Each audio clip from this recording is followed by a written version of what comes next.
الحمد للہ وحدہ والصلاة والسلام علی من لا نبی بعدہ وعلی آلہ وصحبہ اجمعین۔ سوشل میڈیا پر یہ دیکھنے میں آیا ہے کہ اس دفعہ 18 ذی الحجہ کو کچھ اپنے آپ کو سنی کہلوانے والے مولانا حضرات کی جانب سے بھی اس طرح کی تقریریں کی گئیں کہ وہ عید غدیر کی حمایت ہے۔ کچھ لوگوں نے اس کی حمایت میں پوسٹنگ بھی کی اور عرفان شاہ مشہدی صاحب نے تو کیک ہی کاٹ ڈالا، اگرچہ ان کا یہ عمل عین 18 ذی الحجہ کو نہ تھا، چند روز قبل تھا۔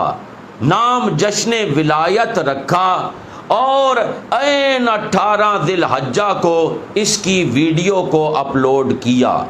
بہر صورت عرفان شاہ مشہدی صاحب کا یہ عمل عید غدیر کی تقویت ہی کا باعث ہے۔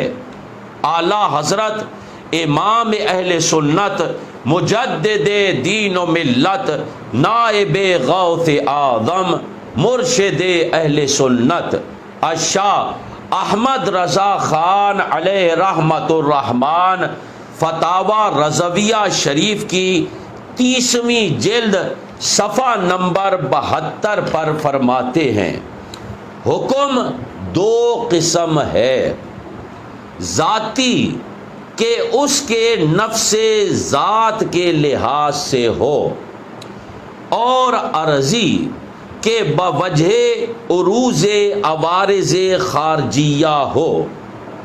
تمام احکام کے بے نظر سد ذرائع دیے جاتے ہیں جو مذہب حنفی میں بالخصوص ایک اصل اصیل ہے۔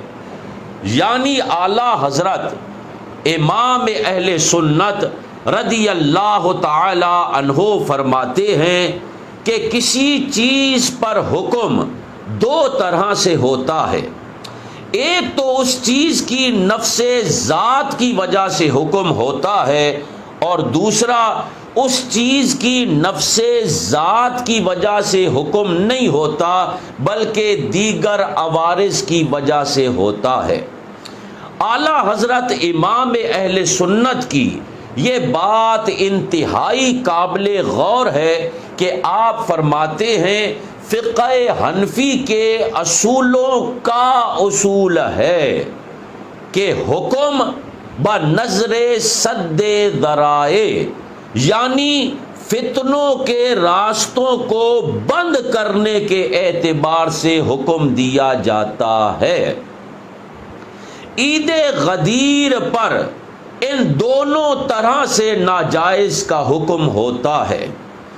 اس کی وجہ یہ ہے کہ عید غدیر کی بنیاد ایک باطل عقیدہ اور ایک اختراعی نظریہ ہے۔ ہوا یوں کہ 18 ذی الحجہ کو غدیر خم کے مقام پر پیارے مصطفیٰ کریم صلی اللہ علیہ وسلم نے حضرت مولا مشکل کشا علی المرتضیٰ کرم اللہ تعالی وجہ الکریم کی عظمت و شان کا بیان فرمایا۔ ترمذی شریف کی حدیث نمبر 3713 ہے، فرماتے ہیں من کنت مولاہ فعلی مولاہ، یعنی جس کا میں مولا ہوں تو علی بھی اس کا مولا ہے۔ ہر سنی حضرت مولا مشکل کشا علی المرتضیٰ کرم اللہ تعالی وجہ الکریم کو مولا مانتا ہے، ان کی محبت کو ایمان کا حصہ جانتا ہے، مگر اسی حدیث کے پیش نظر اہل تشیع حضرات یہ کہتے ہیں کہ یہ 18 ذی الحجہ کو غدیر خم کے مقام پر پیارے مصطفیٰ کریم صلی اللہ علیہ وسلم نے حضرت مولا مشکل کشا کی خلافت بلا فصل کا اعلان فرمایا ہے۔ یہ بالکل باطل نظریہ ہے اور اختراعی عقیدہ ہے۔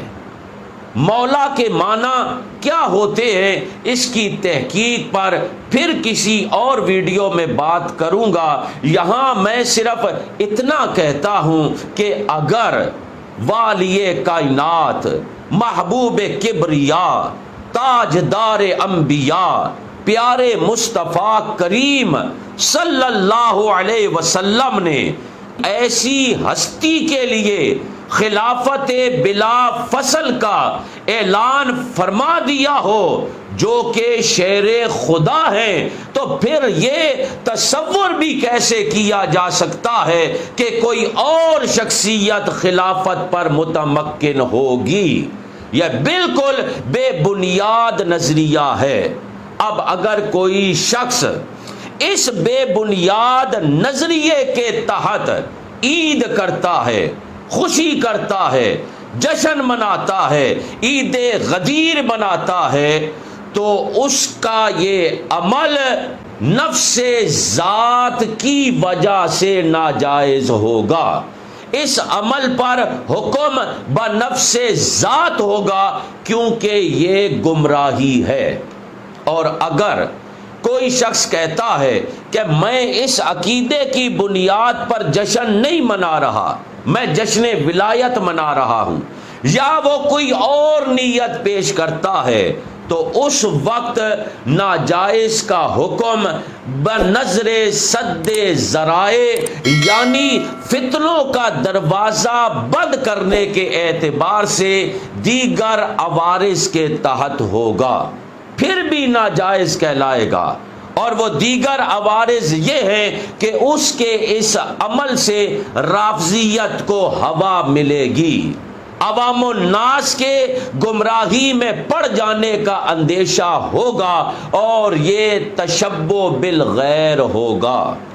اور تشبہ بالغیر سے بھی پیارے مصطفیٰ کریم صلی اللہ علیہ وسلم نے منع فرمایا ہے۔ ابو داؤد شریف کی حدیث نمبر 4031 ہے۔ پیارے مصطفیٰ کریم صلی اللہ علیہ وسلم فرماتے ہیں من تشبہ بقوم فہو منہم، یعنی جو کسی قوم سے مشابہت کرے تو وہ انہی میں سے ہے۔ حاصل کلام یہ ہے کہ دونوں طرح سے عید غدیر منانا یا اس کی یوں جشن منانا یہ جائز نہیں ہوگا، ناجائز ہوگا۔ ایک صورت میں حکم نفس ذات کی وجہ سے ہوگا اور دوسری صورت میں حکم دیگر عوارض کی وجہ سے ہوگا۔ دونوں صورتوں میں یہ عمل جائز نہیں کہلائے گا۔ اللہ تعالی ہمیں سمجھ کی توفیق عطا فرمائے، فتنوں سے ہم کو نجات عطا فرمائے اور ہمارے ایمان کی حفاظت فرمائے۔ وما علینا الا البلاغ۔